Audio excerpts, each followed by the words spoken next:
أعوذ بالله من الشيطان الرجيم. بسم الله الرحمن الرحيم. السلام عليكم ورحمة الله وبركاته. زيما القاري دوست محمد يوتيوب چینل نا بیا تاسو ته مخاطب یم.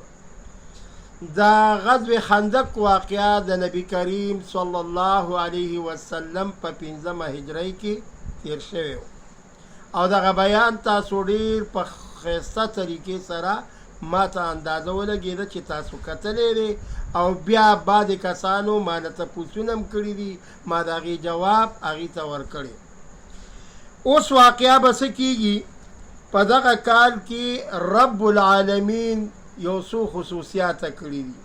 نمبر 1، په دغه میاشت کې یعنی په دغه کال کې الله پاک حج هم فرض چې کله حج فرض شو، نبی کریم صلی الله علیه وسلم حضرت عثمان رضی الله تعالی عنہ مکی مکرمه ته ورواستول او ورته ویل چې وایا چې نبی کریم صلی الله علیه وسلم عمره د پاره راتګ کوي او ورسره نبی کریم صلی الله علیه وسلم سره 1500 کسان عمره ته تیار وو. حضرت عثمان رضی الله تعالی عنہ چې کله لاړ او ورسېده دا خبره ورک نو مشرکینو او کفار مکه حضرت عثمان رضی الله تعالی عنہ ځان سره ایثار، لیکن افوا ګډه شولای، داسې افوا ګډه شوه چې خلکو چغې کړې چې حضرت عثمان رضی الله تعالی عنہ شهید شو. آقا انعامدار محمد رسول الله ډېر زیات خفه شولو. تمام صحابه کرام ځان ته راجمع کړل، د یو ونې د لاندې کېناستېدل. سبحان الله. آقا انعامدار پدی باندې خفه دی چې ما حضرت عثمان رضی الله تعالی عنہ د یو خبرې د پاره یو پیغام د پاره لیږلی دی او هغې ظالمانو ولې ورسره داسې کار یعنی ولې شهید که.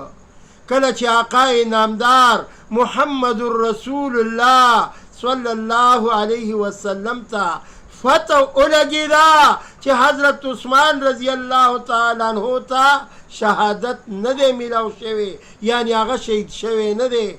آقا انعامدار محمد رسول الله صلی الله علیه وسلم دغه وخت کې د دې شهادت په وخت کې خپل صحابو ته وفرمیل چې ای صحابو چې حضرت عثمان شهید که تاسو د جنگ تیاری کوئ. دا خبره آقا انعامدار وکړله. د هغې نه بعد خبر راغی چې حضرت عثمان رضی الله تعالی عنہ شهید شوی نه دی. عرض می دا کولو چې حضور صلی الله علیه وسلم ته مکمل خبر راغی چې حضرت عثمان رضی الله تعالی عنہ شهید شوی نه دی. خو چون کې کفار مکه هغې یو پیغام را واستولو او یو کس چې د هغه نوم دی سهیل بن عمر، هغې را واستولو او آقا انعامدار محمد رسول الله ته پیغام را لیږي چې ای د دواړو جهانو سردار زمونږ پیغام دا دی. څه پیغام را لیږي؟ 2 شرایط را لیږي. نو دغه قاصد یو شرایط د صلح دپاره د حدیبیې دپاره قاصد راغی او 2 شرایط یې ځان سره وړه. نمبر 1 شرط یې دا دی نبی کریم صلی الله علیه وسلم ورسره دا شرطونه مني. دې کې د آقا انعامدار محمد رسول الله صلی الله علیه وسلم ډېر لوی حکمت و. د دې وجې نه ورسره آقا ذو جهان دا شرایط مني. 2 شرایط دي. نمبر 1، مسلمانان به په دغه وخت کې مکې مکرمې ته نه راځي. او 2م نمبر شرط چې دوی راځي نو 3 ورځو دپاره به راځي او چې بیا راځي 3م نمبر شرط هتیار توره وغیره دا به د تیغې نه را بهر کوي نه. او څلورم نمبر شرط دا چې مکې مکرمې نه به مسلمانان نه ځي. او پنځم نمبر دا چې مکې مکرمه کې مسلمانان به څوک منع کوي هم نه. او شپږم نمبر شرط دا چې مکې مدینې نه یعنی مکې ته چې څوک ځي یا مدینې ته چې څوک ځي دا به نه منې کوي. مې دا کولو چې د مدینې نه چې مکې شریفې ته ځي نو دا به نه منع کوي.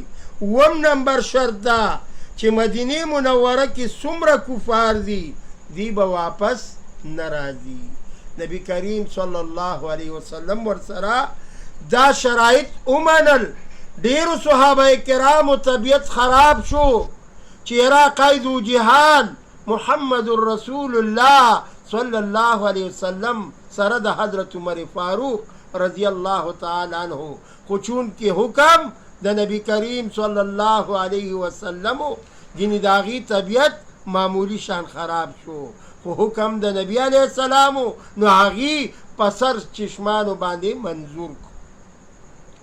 بیا څه کېږي صاحبه واقعات د صلح. حضور علیه الصلاة والسلام چې کله د واقعات سره وړاندې کېږي یعنی لار کې سفر کوي داسې خوشګویی ورته مخې له راځي. آقای نامدار محمد رسول الله سره 1500 صحابه دي یو ګوټ اوبه پکې نشته.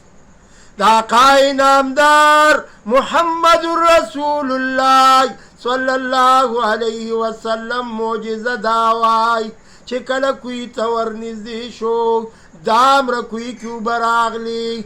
یو روایت کې راځي چې لاړې مبارکې ورکې واچولې نو کوی کې اوبه دومره رالي چې تمامو صحابه کرامو مسکلي او هغه کوی رب العالمین جاری وساتلو. دا د نبی کریم صلی الله علیه وسلم لویه معجزه ښکاره شوله. عرض مې دا کولو چې نبی کریم صلی الله علیه وسلم شرایط خو ومنله خو دې شرایطو کمال ته وګورئ. آقای نامدار محمد رسول الله صلی الله علیه وسلم باندې ډېرو خلکو ایمان راوړو. دا د عقاید و جهان معجزه وه او دا د آقای نامدار برکات و. بیا حضور علیه الصلاة والسلام خطونه ولیږله مختلفو ځایونو ته او چا ته ولیږله. عمر بن امیه خط چا ولیږو آقای نامدار محمد رسول الله. قاصد ولیږلو عمر بن امیه او چا ته خط ولیږلو نجاشی باچا ته خط ولیږلو. الله پاک دی د حضور صلی الله علیه وسلم نه منګ او تاسو قربان کی دومره ښایسته طریقې سره خطونه ولیکلو او بیل بیل قبیلې ته او خلکو ته ولیږه. نو چې کله خط ور واستولو نبی کریم صلی الله علیه وسلم خط مبارک ښکل کو ډېر په تعذیب سره او بیا اسلام کې داخل شو ایمان یې راوړ. دویم خط آقای نامدار محمد رسول الله صلی الله علیه وسلم ارقل باچا د روم باچا ته دا خط ور ولیږلو. لیکن د روم باچا هغه اسلام را نه وړلو اسلام کې داخل نشولو. آقای نامدار دریم خط حضرت عبدالله بن حذیفه ته ورکړه چې دی قاصد دی او هغه هم ور ولیږلو.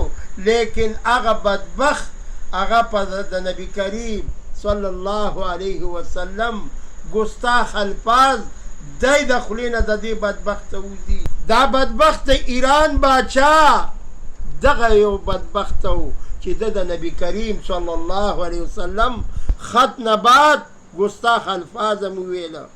نو بیا د هغې نه بعد نبی کریم صلی الله علیه وسلم د حضور صلی الله علیه وسلم دا خط د ایران باچا خسرو پرویز ته چې کله ور واستولو او د ګستاخي وکړله نو پیغمبر علیه السلام ورته بددعایي وکړله او د خپل رور د لاسه بیا دی قتل کړی شو. او دریم خط دی د مصر باچا ته چې ورواستولو نو د مصر باچا ډېره لوی تحفې آقای نامدار محمد رسول الله صلی الله علیه وسلم ته یعنی قچره وغیره او ورسره څه دینار وغیره د آقای نامدار محمد رسول الله صلی الله علیه وسلم ته ورعطوا کړه او دا ډیره شکریه ادا کړه او ورپسې ان شاء الله 9 هجری بیا هغه د جنگ بدر د جنگ خیبر واقعا به ان شاء الله شروع کیږي. زه نن جوړم نو ما خو دا واقعا ضروري وه دا مې تاسو ته ولوستله. دا زما چینل وګورئ، سبسکرایب کوئ او په خپلو ګروپونو کې شیر کوئ. 0312 83 4 83 53. السلام علیکم.